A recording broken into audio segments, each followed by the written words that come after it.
लोकतंत्र का महापर्व लोकसभा चुनाव 2024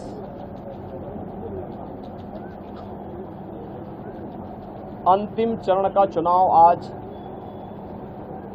देश के 8 राज्यों के 57 सीटों पर हो रहा है, जिसमें उत्तर प्रदेश की 13 सीटों पर भी आज पूर्वी उत्तर प्रदेश में मतदान हो रहा है। पिछले 2.5 महीने से अधिक समय से जो देश के अंदर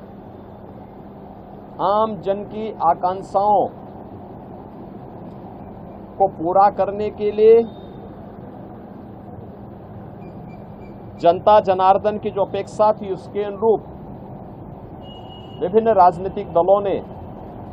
जनता जनार्दन के सामने अपने अपने मुद्दे रखे, अपनी सरकारों के समय के कार्य और कारनामों को रखे। आज अंतिम चरण में 8 राज्यों के 57 सीटों पर मतदान हो रहा है। उत्तर प्रदेश की भी इन 13 सीटों पर जो हमारी पूर्वी उत्तर प्रदेश में महाराजगंज, गोरखपुर, कुशीनगर, देवरिया, सलेमपुर, बलिया, घोसी, गाजीपुर, वाराणसी, चंदौली, मिर्जापुर, रावड़सगंज, ये सभी सीट्स हैं। इन सब पे इलेक्शन प्रारंभ हो चुका है। मौसम की विपरीत परिस्थितियों के बावजूद भी मतदाताओं ने जो उत्साह दिखाया है, मैं सबसे पहले उन सभी मतदाताओं के प्रति हृदय से आभार व्यक्त करता हूं जिन्होंने लोकतंत्र के प्रति अपनी आस्था को व्यक्त करते हुए भीषण गर्मी में, टेम्परेचर इस समय 50 डिग्री के आसपास जा रहा है, जो संभवतः कई वर्षों के बाद और कई दशकों के बाद इस प्रकार की स्थिति हम सबको देखने को मिल रही है। लेकिन इस सब के बावजूद भी जनता का उत्साह कम नहीं है, बल्कि वह और भी मजबूती के साथ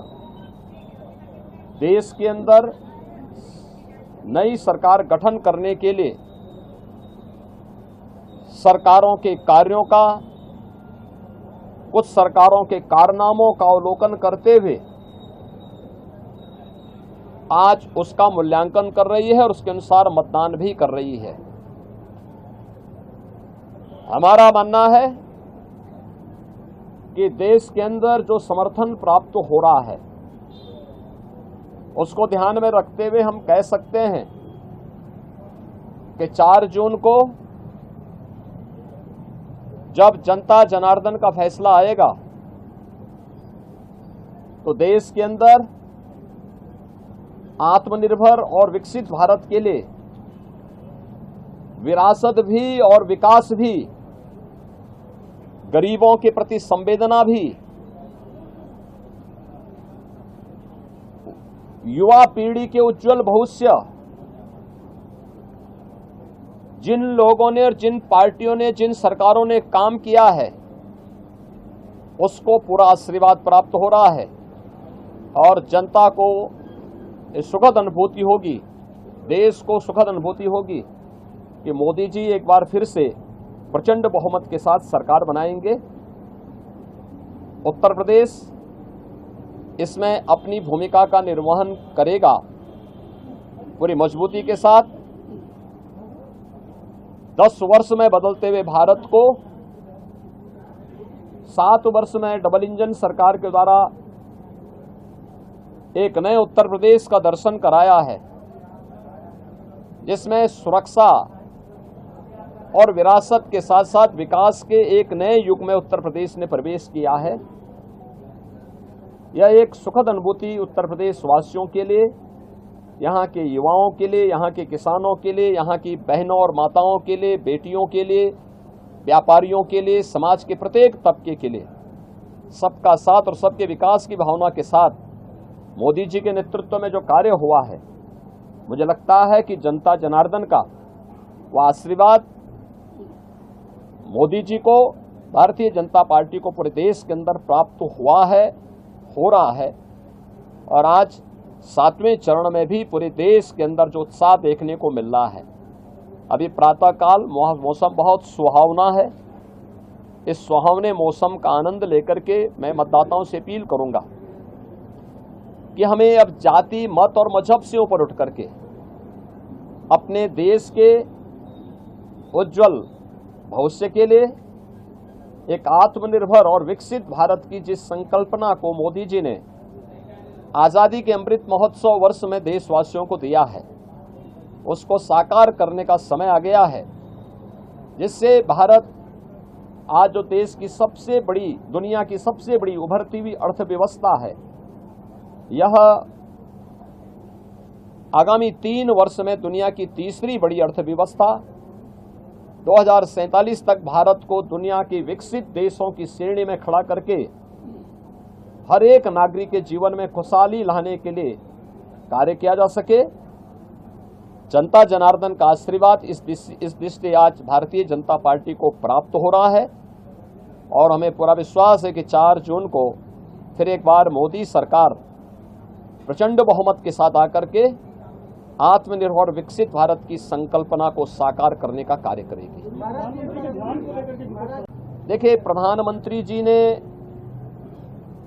अपने 2.5-3 महीने के व्यस्त दिनचर्या में से कुछ समय, यद्यपि उनका पूरा जीवन भारत माता के लिए समर्पित है, बिना रुके, बिना डिगे, बिना झुके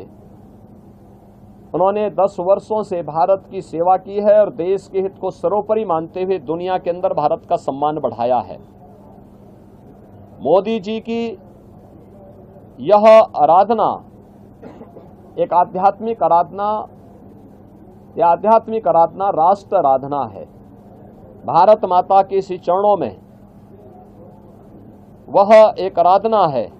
जो राष्ट्र को समर्पित है, भारत की 140 करोड़ जनता की, जनार्दन की सेवा के लिए, उनके उज्जवल भविष्य के लिए समर्पित है। और ये भारत की परंपरा है।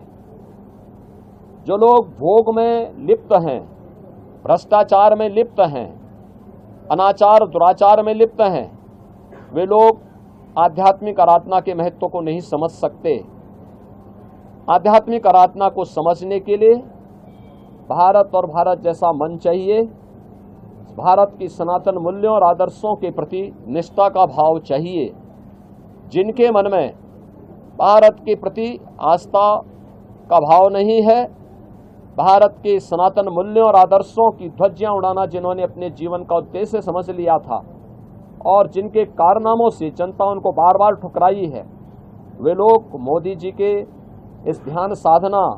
और इस राष्ट्र आराधना का मखौल भले ही उड़ा सकते हैं, लेकिन जनता जनार्दन अपने नेता के समर्थन में और उनके पूरे कार्यक्रमों के साथ, पूरे समर्पित भाव के साथ जुड़ी हुई है। और जनता जनार्दन का पूरा आशीर्वाद, पूरा स्नेह मोदी जी के साथ में है। और हम विश्वास के साथ कह सकते हैं कि यह मोदी जी की ध्यान साधना का कार्यक्रम भी राष्ट्र आराधना का हिस्सा है और इसका लाभ भी देश को प्राप्त होगा। महिलाओं ने ज्यादा